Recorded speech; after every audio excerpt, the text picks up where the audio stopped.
Hello, my name is Natasha and welcome to Natasha's Notes. This is a place where I talk about things that I like and enjoy, and it just so happens that recently it's been books quite a lot. And this video, as you can see from the title, is another video about books.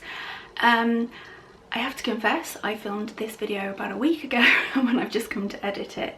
I've spilt my cup of tea down the front of me and I'd taken my glasses off so that you didn't have the reflection of the door, the patio doors in the room that I was recording it in, and that just meant that I was also not in focus for the whole video, so let's try again.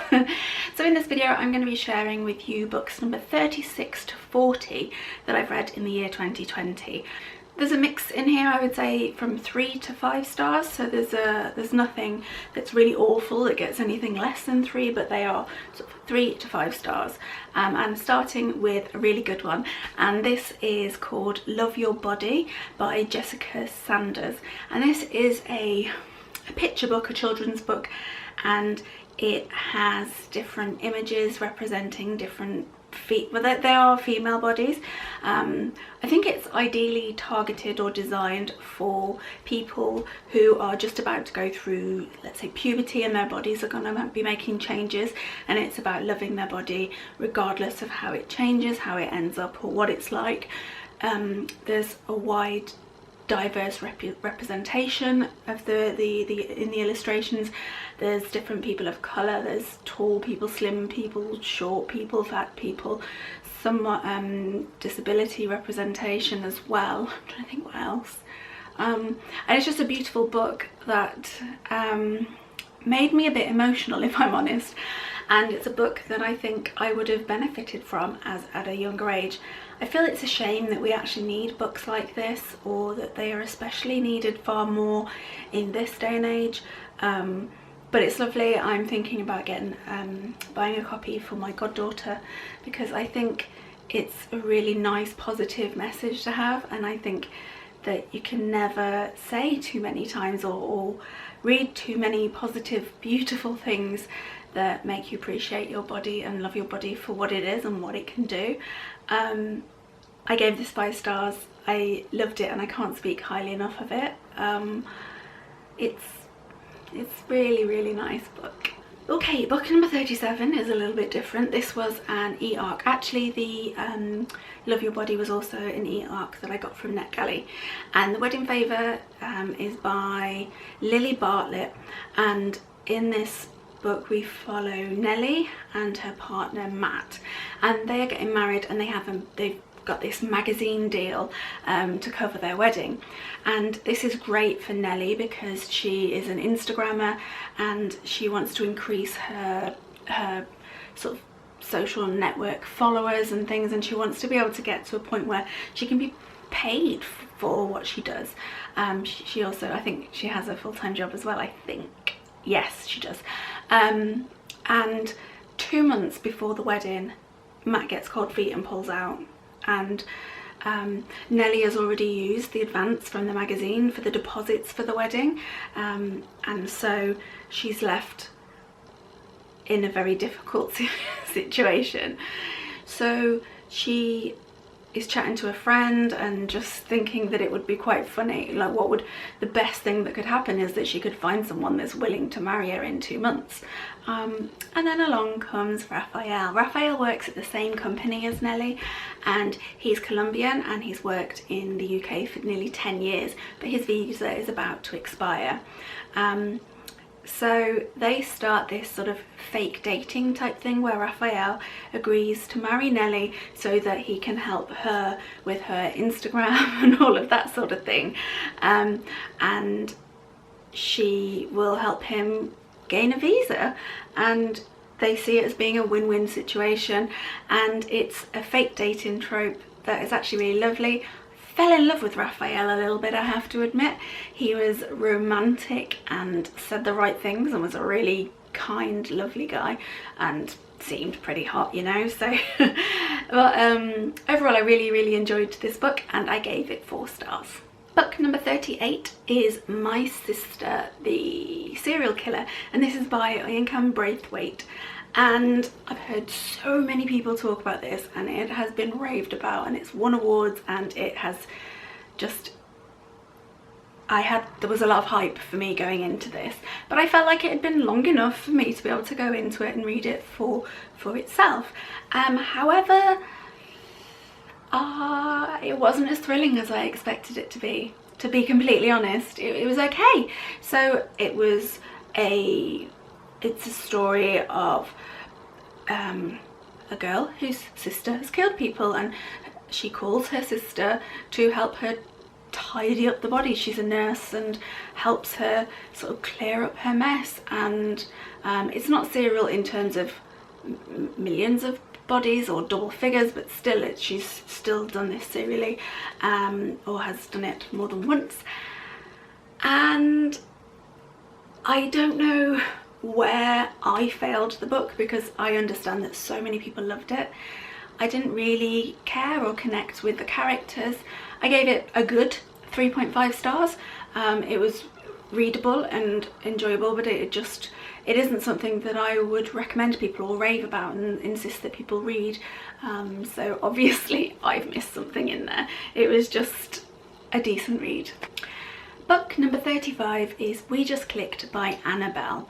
And first of all, I've got to say that Annabelle, I have a book Instagram, a bookstagram or whatever, and Annabelle commented on one of my pictures, and well, she liked and commented my photo, and she said that she had Shelties growing up, because on the picture I have some pictures of my dogs, and that's the breed of my dogs, and I instantly had an extra bit of like for her just because she'd done that. So I do have maybe a little bit of bias because of that, but let's discuss the book. So in this book, the main protagonist is a lady called Izzy, and she has a really traumatic event, some really bad news, and she's trying to get back to Basingstoke from, I don't know where she is, but I think she's in London. She's trying to get back to Basingstoke, and I think she ends up in Reading and doesn't know where she needs to go and what she needs to do, and a very kind and lovely man helps her get on the correct train. He goes to Basingstoke with her and puts her in a taxi so that she can get back to her family. They don't swap names, numbers or anything, and this happens, and then months later the book sort of continues. As the book continues, Izzy is also another Instagrammer. So there's a bit of a theme going on at the minute with books, and she wants to get paid for and get sponsorships and things, and there's a guy at her work called Luke who is not really a very nice person, but anyway, he also does Instagram and he's really serious about it, and they post a picture together and it kind of blows up a bit, and they realise that they could do a fake dating thing in order to get more followers, to get more interaction with each other's followers, and then so that they can get some sort of brand deals for couples and various things like that. And that's kind of mostly what happens in this book. It's a lot about them, but the man from earlier, of course, he has to come back in at some point. And overall in this book, I got a bit tearful about some of the scenes. This book had more heart and depth to it than your typical traditional romance that you might think of, or a woman's fiction that I would usually read. There's a lot more going to it. So I got a bit emotional at times when Izzy is talking about Ben, her brother, who she lost. I laughed actually at some of the office antics and just the truth of the weirdness of office relationships and things like that. There's a dog called Barney, and I always, you get a bonus point from me for having a dog in a book because I love dogs so much. And also I swooned for Aidan through this book. I thought it was really enjoyable. I've noticed that Annabelle has a book either, I think it might have just come out already, or maybe it was a pre-order that came up. It just got sent to me, and it got recommended to me is what I'm trying to say. And I really enjoyed the book. I gave it 4 stars, and I enjoyed it a lot more than The Wedding Favour, which I also gave 4 stars, which is why I think the whole star rating thing is a bit weird sometimes. But anyway, moving on. That was book number 39. So the final book I'm going to talk about in this video is book number 40, and that is How to Marry Your Husband by Jacqueline Rohen. R-O-H-E-N, Rowan, I'm guessing. And this is another e-arc that I received, and there is a digital copy out now, and the paperback comes out on something like the 9th of July. And one thing I just want to mention before I go into this book any further is that I believe this author passed away before the book was released, or around the time of release. She was British and lived in Uganda.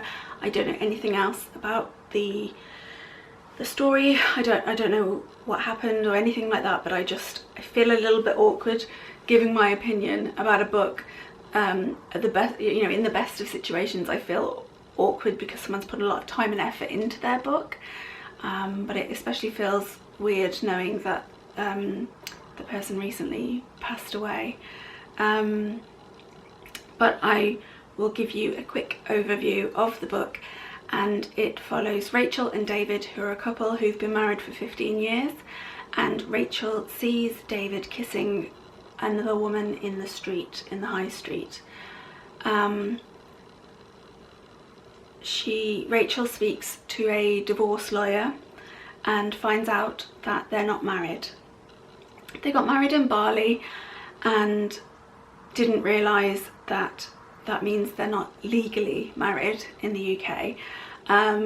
This actually really annoyed me, because when they said they got married in Bali, I was like, well, they must have had a ceremony in the UK or something, because no shit, Sherlock, you can't, it doesn't really work.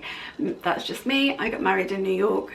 We did look at getting married in the Maldives, because that's where we went for my 30th birthday, and we thought about getting married while we were there, but actually it wasn't legally binding, and so I started looking into various things, and then we got married in Central Park in New York, but I digress.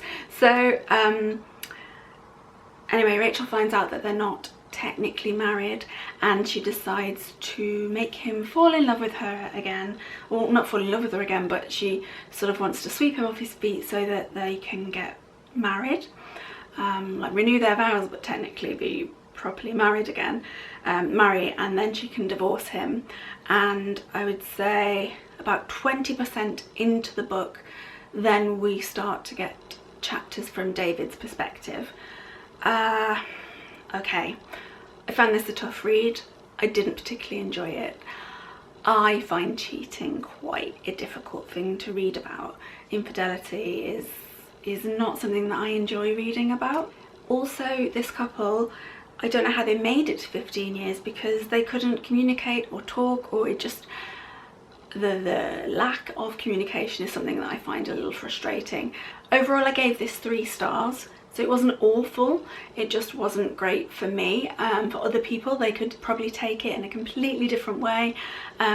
Rachel and her friends are actually quite funny, and there's quite a nice sort of family discussions. And Rachel is about 10 years younger than David, so that's also discussed quite a bit. And there's lots of elements that different people could take from it, but for me, unfortunately, it didn't quite hit the spot, that one. But I feel a bit awkward saying that. But anyway, I kind of wished that book 40 wasn't that one, so I could end on a bit of a higher note. But I absolutely loved Love Your Body, and I would recommend it to you if you'd like to read a bit of positivity, or if you have any ladies or young girls in your life that you think it would help. I just think it's a lovely book. Just have a little look and see what you think. So those are the last 5 books that I've read, books number 36 to 40 in 2020, and it's a pretty mixed bag, but overall they were all pretty enjoyable. I'd love to hear what you're reading and what you're enjoying at the moment, or if you've read any of these books and you feel different. I'd love to hear your opinion and to know what it is that made you enjoy things like My Sister's Serial Killer more than what I did. there must be some difference in connection there.